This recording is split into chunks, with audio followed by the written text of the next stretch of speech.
server of God. Ayun. Nice. First honor ka na. po last night na sinabi ko po sa group namin is ano po yung nagbanding po kami ng mga hindi lang po yung mga yung mga youth might as well as mga Ma'am sila nga, mag-ingat ka. Mamsis lang. Mamsis lang. Hanggang mamsis ka lang. Huwag ka lang lagpas. Volleyball. Nagano po kami ng volleyball kasi you need to communicate with your team. Kailangan po namin magtulungan para manalo yung team nyo kasi para sa Lalagyan tayo spaghetti. spaghetti. Ano po, tapos parang yun po siya yung nag-highlight ko kasi start parang 10:30. Nag-start na po kami maglaro and hanggang 2 po. Highlight nung sa group ko po. It's actually same lang po kami lahat. Yung Same ha, parang Arabic ha. Same. Ang highlight po namin is yung sa bonfire. Oh. Na we realize po na parang lahat po tayo is nasa different season.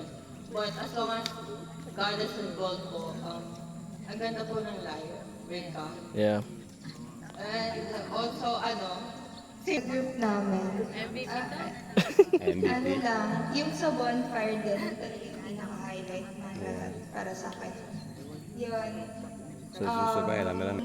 May kasama ka dito na same lang gusto mo na nagsiserve kay God. And Yung simula kagabi, iba na yung pagtingin natin sa yung apoy represents dun sa fire ng faith natin sa Panginoong Jesus. Ganun.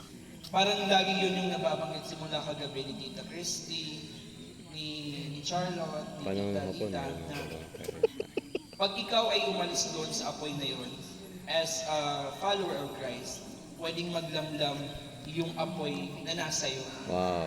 So kailangan ka ng spiritual family Yeah. ng is pwede kang maging katulad nila. Pero kung talaga is matatag ka talaga, pwede rin naman ikaw ang magdala sa kanila Yeah. patung kay Kristo. Pero most often than not, ikaw talaga ang madadala ng mundo. So might as well be always inside that fire together with your Nice. with your spiritual family. Wow. So yun lang po. Thank you, thank you. Okay. My name is Elaine Vasco po. I'm 18 years old. Oh? Oh yeah? Isa. With this po, yung outing po na to, we've learned a lot about ourselves po and about each other through God. Oh, English yun, Ate Christy.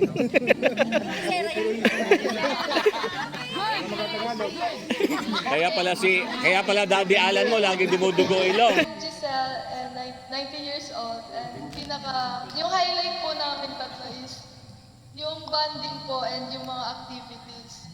And yung yung bonding po na Sige lang.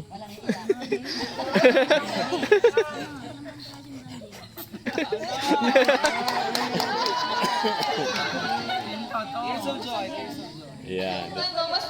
mas lalo po nagiging malalim yung natin, relationship po natin, lalo po kay God, and lalo na po yung sa bonfire po na nagsasabi ng mga hinanakit po nila. Sinama na doon, no? Sinama na ba sa bonfire? Sinunog na. My name is Michiko. I'm 19. Tapos, highlight from yesterday, yung ang dami kong nakitang youth na, kasi ang hirap pumanap ng kaibigan ko na may same faith. Tapos, dito ko lang palamahan. 10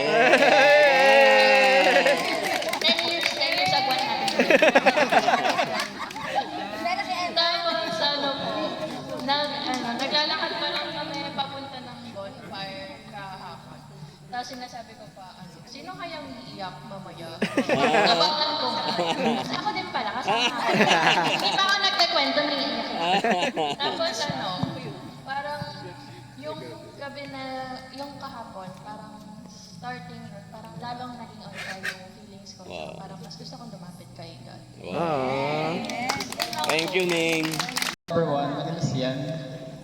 Ilan taon daw? 19. First highlight ko from yesterday, yung nakatulog ako ng matagal.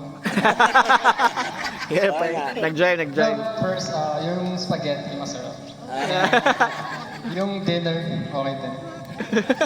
And lastly, yung I get to meet people from different ages. So, Wow, great. Thank you, Jen. Tapos, method lang. Actually po sa lahat din po ng games. Kasi nagkaroon po ng iba't iba. Ako sa inyong lahat, I am Cherry with a single R. I am 18 years R. Rar. Ayun, so thank you everyone sa lahat ng nag-organize. So closing remarks, simple lang ng mga ginawa nating activity. Pero kung makikinig ka talaga, it's meaningful at ang laki ng impact niya. And doon sa mga activities na ginawa natin, yung mga highlight, marami, hindi ako makapili. Pero yung sobrang natuwa ako, it's a conversation na nakapaglabas sila ng, alam mo yun, yung hindi ko alam na ganun pala siya. May ganun siyang pinagdadaanan. Kasi as ushers, di ba, we always give our best smile, ganyan. So, hindi natin nalalaman na ganyan pala kalalim yung pinagdadaanan niya. So, doon ko pa lalong nakilala yung ibang member. Kasi mula pa lang sa kotse, nagtatanungan na talaga kami. May mga questions. Nice. And then, nung nag-small group, may questions. So, ang daming pasabog.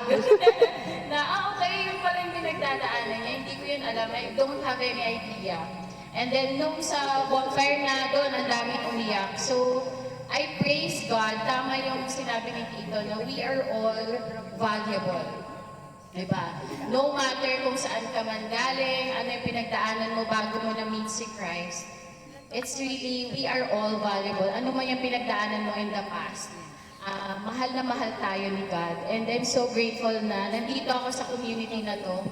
And excited din ako sa new generation pa na makakarating, diba? So, I praise God for that. So, maraming salamat sa inyong lahat. At nandito kayo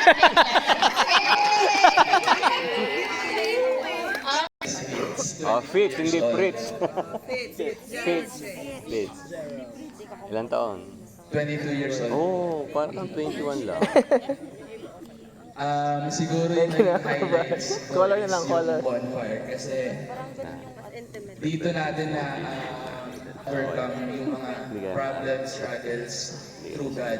Okay lang yun. And ang next highlights ko is yung sa volleyball. Oh, sa pool, no?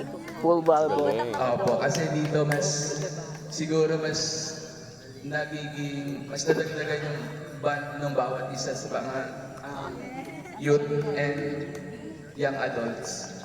Yung mga tito, Jean po, good morning. Favorite color blue.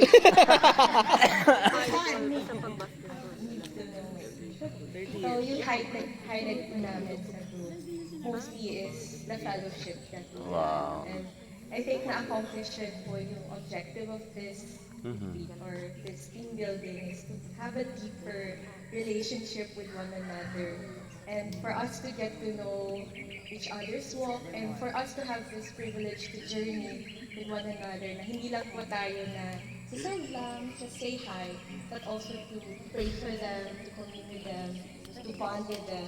And yun po, it's really a personal relationship. And for me also na sa bonfire, it also reminded us our purpose. Yung being on fire for the Lord, being passionate, and to stay in commune with the church. Yun po na, why are we doing this in the first place? It's really for the Lord. Yeah. And our identity rin, yun po, about what Tito Sally shared, about value. Doon po dapat tayo nagagaling, why we are doing what we are doing. And Yeah. this is what we want to share for the church sa mga bago, sa mga nag-a-attend. That's why we are more passionate, we are more motivated to serve God. And also po yung relationship rin natin po kay God. Na in a personal way, especially po sa mga questions po last night that made us reflect our hearts, sana po ba tayo, where is our position, and yun po, it's really about God, what we're doing,